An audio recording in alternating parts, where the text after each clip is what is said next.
আসসালামু আলাইকুম বন্ধুরা, কেমন আছেন সবাই?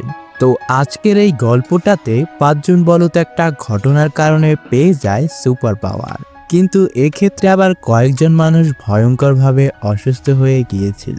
কিন্তু তারা যখন চিকিৎসা করে ফিরে আসে তখন এক একজন পেয়ে যায় এক এক রকমের শক্তি। তো চলুন দেখে আসা যাক আজকের এই গল্পটা।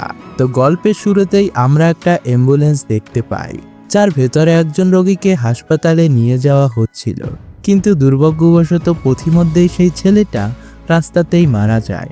সে ছিল একজন যুবক ছেলে, যে কিনা মারা যাওয়ার আগে নিজের অর্গানগুলো ডোনেট করে দেওয়ার জন্য একটা ফর্মে সই করেও রেখেছিল, অর্থাৎ তার সকল অঙ্গ প্রত্যঙ্গ অন্য কোনো সুস্থ মানুষের সাহায্যের জন্য ব্যবহার করা হবে। তো এখন দুজন ডাক্তার সার্জারি করে তার অঙ্গগুলো বের করতে শুরু করে। তো অদ্ভুত ব্যাপার হলো, এই লোকটার চামড়া ছিল গন্ডারের চেয়েও বেশি শক্ত, আর অঙ্গগুলো বের করতে করতে ডাক্তারদের অনেক সমস্যার মধ্যে যেতে হচ্ছিল। কিন্তু কিছুক্ষণ পর যখন কাজ শেষ হয়ে যায় তখন হঠাৎ একজন নার্স চিৎকার করতে করতে বাইরে দৌড়ে পালিয়ে যায়। ডাক্তারেরা দ্রুত অপারেশন থিয়েটারে গিয়ে দেখে যে সেই রোগীটা পুরো ছাই হয়ে উধাও হয়ে যাচ্ছে। তো যাই হোক, এই ঘটনার পর সেই লোকটার হার্ট অ্যানা নামের এক যুবতী মেয়েকে দিয়ে দেওয়া হয়। তো অদ্ভুত ব্যাপার হলো, অ্যানার শরীর খুব ভালোভাবে সেই হার্টটাকে গ্রহণ করে নেয়। সে তো খুব দ্রুতই সুস্থ হয়ে ওঠে, আর 2 দিনের মধ্যেই হাসপাতাল থেকে তাকে বাড়িতে রিলিজ করে দিয়ে দেওয়া হয়। কিন্তু অবাক করার মতো ব্যাপার হলো যে অ্যানার হাতে একটা গোল চিহ্ন চলে আসে। এটা কিছুটা ট্যাটুর মতো দেখতে, কিন্তু অ্যানা এমন ট্যাটু কখনোই করেনি। যাই হোক, অ্যানার বাবা ছিল একজন টাইকোন্ডো মাস্টার, যে কিনা একটা জিমও চালায়। এখানে তার ছেলেবেলা থেকেই টাইকোন্ডো শেখার খুব শখ ছিল। কিন্তু এরপর একটা ম্যাচের সময় অ্যানা হঠাৎ হার্ট অ্যাটাক করে, আর তারপর থেকে তার বাবা প্রচণ্ড ভয় পেতে থাকে তার মেয়েকে আবারও এই খেলায় নিয়ে আসবে কিনা। এই ব্যাপারটা নিয়ে অ্যানার বাবা এই অপারেশনের পর তার মেয়েকে আর কখনো এইসব লড়াই করতে দিতে চায় না। তো একদিন যখন তার বাবা বাড়িওয়ালার সাথে কথা বলছিল তখন অ্যানা ঘুরে গিয়ে একটা পাঞ্চিং ব্যাগের লাথি মারে। সেই পাঞ্চিং ব্যাগটা রীতিমতো ছাদ ভেঙে নিচে পড়ে যায়। কিন্তু এত শক্তি অ্যানার তখনও ছিল না যখন সে পুরোপুরি সুস্থ ছিল। তো এখন তার এই নতুন শক্তি অ্যানা পরীক্ষা করতে চায়। সে বুঝতে চায় যে এটা আসলেই তার ভিতরের শক্তি নাকি কোনো কাকতালীয় ঘটনা ঘটেছিল। তো সে এখন একটা রাস্তায় গিয়ে একটু উঁচু জায়গার দিকে মুখ করে এবং নিজের জুতোর ফিতা বেঁধে নেয়, আর তারপর দ্রুত গতিতে একটা দৌড় শুরু করে, একদম ফ্ল্যাশের মতো। এমনকি সে একটা স্কুটি চালককেও পিছনে ফেলে দেয়। আর এক মুহূর্তের জন্য তার মনে হয় যে সে এতটাই দ্রুত দৌড়াচ্ছে যে সে উড়ে যেতে পারে। কিন্তু হঠাৎ করে ঢালু রাস্তা শুরু হয়ে যায়, আর তার জন্য নিজেকে থামানো অনেক মুশকিল হয়ে পড়ে। নিচে একটা ছোট্ট ট্রাকও দাঁড়িয়ে ছিল, আর সে এত জোরে গিয়ে ট্রাকের সাথে ধাক্কা খায় যে ট্রাকটা প্রায় উল্টেই যাচ্ছিল। আসলে বুকে এই নতুন হার্ট লাগানোর পর থেকেই সে যেন অনেক বেশি শক্তিশালী হয়ে গিয়েছিল। তো কেউ একজন আবার এটা লুকিয়ে লুকিয়ে ভিডিও করে অনলাইনে আপলোড করে দেয়। আর যেহেতু টাইকোন্ডো ইউনিফর্মের উপর অ্যানার নাম দেখা যাচ্ছিল, তাই একটা ছেলে তার টাইকোন্ডো জিমের নাম পড়ে দ্রুত সেখানে পৌঁছে যায়। সে দূর থেকে অ্যানার কিছু ছবি তোলারও চেষ্টা করে, কিন্তু অ্যানা মুহূর্তেই তার কাছে পৌঁছে যায় এবং তাকে ধরে ফেলে। ছেলেটা বুঝতে পারে না যে এইটুকু মেয়ের ভিতর এত শক্তি কিভাবে এলো। ঠিক তখনই অ্যানা দেখতে পায় যে ছেলেটার হাতেও ঠিক একই রকমের অদ্ভুত চিহ্ন রয়েছে। ছেলেটির নাম ছিল জ্যাক। সে অ্যানাকে বলে যে আমিও সেই একই লোকের কাছ থেকে অর্গান পেয়েছি যার অর্গান তুমিও পেয়েছো, আর সম্ভবত ওই লোকটার অর্গানগুলোর কারণেই আমাদের কাছে এরকম সুপার পাওয়ার চলে এসেছে। সে আরও জানায় যে একজন লোক তার শরীর থেকে মোট 6টা অঙ্গ দান করতে পারে। তার মানে এই সুপার পাওয়ার হয়তো মোট 6 জন লোকের মধ্যে থাকবে যারা ওই লোকের অঙ্গগুলো নিয়েছিল। তো জ্যাক এখন সুপার পাওয়ারওয়ালা লোকেদের খুঁজতে চায়, আর অ্যানার সাথে দেখা হওয়ার পরদিনই তারা তৃতীয় জনকেও খুঁজে পায়।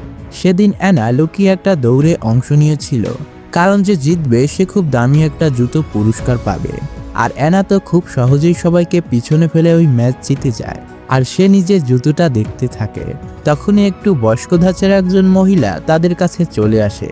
সে বিনামূল্যে সবাইকে ড্রিঙ্কস বিতরণ করছিল, কারণ সে নিজের কিডনি ট্রান্সপ্লান্ট করেছিল, আর সে এখন পুরোপুরিভাবেই সুস্থ।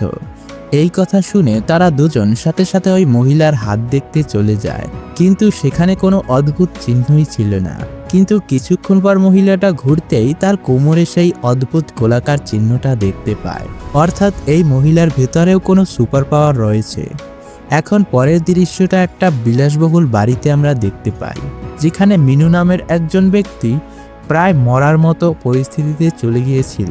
ওই লোকটার বড় মেয়ে বাইরে এসে ডাক্তারকে ফোন করে বলে যে আপনি তো বলেছিলেন যে বাবা ঠিক হয়ে যাবে, কিন্তু বাবার তো কোনো অবস্থার উন্নতি হচ্ছে না। কিন্তু ঠিক তখনই পিছন থেকে সেই বৃদ্ধ লোকটা বিছানায় উঠে বসে পড়ে আর বলে যে আমার খুব খিদে পেয়েছে, তাড়াতাড়ি খাবার নিয়ে আসো। আর এখানেই তার হাতে আমরা সেই অদ্ভুত চিহ্নটা দেখতে পাই। এটা দেখে আমরা পরিষ্কার হতে পারি যে এই ধনী বৃদ্ধ লোকটার ভেতরেও কোনো সুপার পাওয়ার রয়েছে। আর এরপর আমরা একটা ইলেকট্রনিক্স দোকানে একজন যুবককে দেখতে পাই। সে আরামে নিজের আঙুল ফোটাচ্ছিল, আর তখনই তার সামনে থাকা সকল টিভিগুলো একসাথে বন্ধ হয়ে যায়। আসলে সে যেখানেই যাচ্ছিল সেখানে বিদ্যুতের ভোল্টেজ ওঠানামা করতে শুরু করে। ওই ছেলেটার নাম ছিল জিরো। এরপর সে রাস্তা পার হয়ে একটা বিল্ডিংয়ে ঢুকে পড়ে, আর সে নিজের শক্তি ব্যবহার করে গেমিং মেশিন থেকে অনেক টাকা জিতে নেয়। আর এরপর সে সমস্ত টাকা দিয়ে নিজের জন্য বিলাসবহুল জিনিসপত্র কিনতে শুরু করে। জিরো আসলে সেই 6 জনদের মধ্যে একজন ছিল যারা সেই অদ্ভুত লোকটার কাছ থেকে অঙ্গগুলো পেয়েছিল। সে তার এই নতুন জীবনে পুরোপুরি ফায়দা উঠাচ্ছিল। এরপর আমরা আবারও অ্যানাকে দেখতে পাই, যে কিনা ওই মুহূর্তে জ্যাক আর সোফিয়া নামের ওই মহিলার সাথে একটা রেস্টুরেন্টে খেতে এসেছিল। তারা আসলে একে অপরের সাথে নিজেদের সুপার পাওয়ার নিয়ে আলোচনা করতে থাকে। জ্যাক বলে যে আমি ওই লোকটার একটা ফুসফুস পেয়েছি, তাই আমার শক্তি রয়েছে ফুসফুসে। আমি যদি খুব জোরে একটা ফু দেই তাহলে রীতিমতো ঝড় চলে আসে। কিন্তু সোফিয়া বলে আমি তো নিজের মধ্যে কোনো শক্তি অনুভব করিনি। আর হ্যাঁ, আমি কিন্তু কিডনি পেয়েছি। আর এর উত্তরে জ্যাক বলে যে কোনো চিন্তা করবেন না, যখন সকল সুপার পাওয়া মানুষগুলো একত্রিত হবে তখনই আপনার শক্তিও ভেতর থেকে জেগে উঠবে। আর ঠিক তখনই তাদের মাথার উপরের পাল্পগুলো জ্বলতে আর নিভতে শুরু করে। এরপর সেখানে জিরোর এন্ট্রি হয়। সে বলে যে আমি আসলে মোটামুটি একটা দূর থেকেই যে কোনো মানুষকে দেখলে বুঝতে পারি তার মধ্যে সুপার পাওয়ার আছে কিনা। আসলে আমি ওই অদ্ভুত লোকটার কাছ থেকে চোখ পেয়েছি। তো জ্যাক আবার ওই নতুন ছেলেটাকে পছন্দ করে না। সে অ্যানাকে বলে যে আসলে আমাদের সকলের উপরে ভাবে বিশ্বাস করা উচিত হবে না। আমাদের মধ্যে কেউ না কেউ খারাপ হতেই পারে। তাছাড়া এই সমস্ত শক্তি যারা শুধুমাত্র নিজেদের জন্য ব্যবহার করতে চাইবে তাদের উপর বিশ্বাস করতে আমাদের আরও একবার ভাবা উচিত। যাই হোক, এই ঘটনার পরের দিন অ্যানার ফোনে একটা অদ্ভুত মেসেজ চলে আসে। আসলে জিরো তার কাছে একটা সাহায্য চেয়েছিল। অ্যানাকে একটা জায়গায় ডেকে পাঠিয়েছিল জিরো। প্রতিদিনের মতো গেম খেলার সময় চিটিং করতে গিয়ে আজকে সে ধরা পড়ে যায়। আর তখন ক্লাবের সিকিউরিটি গার্ডেরা তার কাছ থেকে টাকাগুলো ফেরত চাইতে থাকে। ওরা তাকে বলছিল যে কিরে, তুই কি পিকাচু নাকি, আঙুল ফুটিয়ে সব বিদ্যুৎ নিয়ন্ত্রণ করিস? এসব কথাবার্তার মাঝে হঠাৎ সুপার পাওয়ারওয়ালা বাকি 3 জন তাকে সাহায্য করতে চলে আসে। কিন্তু জ্যাক তাকে সাহায্য করতে চাচ্ছিল না। সে রীতিমতো পা চুলকাতে চুলকাতে ওয়াশরুমে চলে যায়। কিন্তু অ্যানার ভেতরে তখন আবার সুপার হিরো জেগে ওঠে। সে বলে যে অন্যায়ের বিরুদ্ধে লড়াই করা তার কাছে খুবই জরুরি। সে দ্রুত সোফিয়ার একটা ড্রিঙ্কের স্ট্র নিয়ে জ্যাকের নাকের নিচে লাগিয়ে দেয়। এতে করে জ্যাক প্রচণ্ড জোরে একটা হাঁচি দেয়, আর তার মুখ থেকে এত ভয়ঙ্কর বাতাস বের হয় যে সকল গুন্ডারা সেখান থেকে উড়ে যায়। এরপর আমরা আবারও সেই ধনী ব্যক্তি মিনুকে দেখতে পাই, যেখানে নিজের পার্টনারের সাথে সে কোনো একটা বিষয় নিয়ে তর্কাতর্কি করছিল। ব্যাপারটা এতটাই বেড়ে যায় যে মিনু তার পার্টনারের গলা ধরে ফেলে, আর তার শরীরের ভেতর থেকে সমস্ত প্রাণশক্তি শুষে নিতে থাকে। লোকটা হঠাৎ করে অনেক বুড়ো হয়ে যায়, আর মিনু কিছুটা যুবক হয়ে ওঠে। এরপর মিনু একটু সামনে গিয়ে বাইরে একটা গাছে হাত দেয়, আর সেই গাছের ভেতর থেকে সমস্ত প্রাণশক্তি শুষে নিতে থাকে। সে গাছটাকে একদম শুকিয়ে ফেলে। এখন মিনুর পর আমরা আরেকজন সুপারহিরোকে দেখতে পাই, যে কিনা একটা ফ্যাক্টরিতে কাজ করছিল। তার নাম ছিল জন, যে কিনা এখানকার শ্রমিকদের উপর অনেক চাপ দিচ্ছিল আর বলছিল যে তাড়াতাড়ি হাত চালাও, আজকে আমাদের সারা রাত কাজ করতে হবে।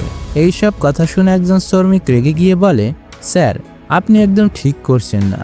আমাদের দিয়ে এত কাজ করানো একদমই ঠিক না। আমাদেরও তো একটা জীবন আছে। তারপর তারা দুজনেই ঝগড়া করতে শুরু করে, আর তখনই হঠাৎ অ্যালার্ম বেজে ওঠে, কারণ একজন শ্রমিক উপর থেকে নিচে পড়ে গিয়েছিল। আসলে সেখানে সুরক্ষা ব্যবস্থা নেই বললেই চলে। আর যখন কেউ ওই আহত শ্রমিককে দেখতে পাচ্ছিল না, তখন জন লুকিয়ে লুকিয়ে ওই আহত শ্রমিকের উপর হাত রেখে দেয়। আর কয়েক মুহূর্তের মধ্যে তার পুরো ক্ষত একদম ঠিক হয়ে যায়। কিন্তু জনের প্রচণ্ড ব্যথা হতে থাকে, আর সে চুপচাপ একপাশে গিয়ে সকল ব্যথা সহ্য করে নেয়। অন্যদিকে ওই ধনী লোকটার মেয়ে টিনা এটা বুঝতে পারে যে তার বাবার মধ্যে এই নতুন শক্তিটা নিশ্চয়ই অর্গান ট্রান্সপ্লান্টের কারণে এসেছে। তাই সে তার লোকেদের বলে, তাড়াতাড়ি সেই সব লোকদের খুঁজে বের করো যারা ওই ট্রান্সপ্লান্টের মধ্যে শক্তি পেয়েছে। আর শীঘ্রই তার অ্যাসিস্ট্যান্ট সবাইকে খুঁজে বের করে ফেলে। আর ওই সময় অ্যানারা সবাই মিলে সোফিয়ার ড্রিঙ্কসের গাড়ির উপরে বসে গ্যাংয়ের লোকদের কাছ থেকে পালাচ্ছিল, কারণ ওই ক্লাবের লোকেরা এখনও তাদের থেকে প্রতিশোধ নেওয়ার জন্য তাদেরকে ধাওয়া করে যাচ্ছিল। টিনার অ্যাসিস্ট্যান্ট এটা দেখে সাথে সাথে তাদের পিছু করতে শুরু করে। আর ওই তিনটে গাড়ি খুব বাজেভাবে রাস্তায় দ্রুত চলছিল। অ্যানা তাদের গাড়িটাকে ধাক্কা দিয়ে যাচ্ছিল, কারণ সে তার গাড়িটাকে সব গাড়ির চেয়ে অনেক দ্রুত চালাচ্ছিল। এমনকি কিছুক্ষণের মধ্যে তারা পিছনে সকল গাড়িকে পিছনে ফেলে দেয়, কিন্তু ক্লাবের লোকেরা তাদের পিছু একদম ছাড়ছিলই না। তখনই জ্যাক গাড়ি থেকে কয়েকটা ড্রিঙ্কস বের করে গুন্ডাদের ওপর ছুটতে থাকে।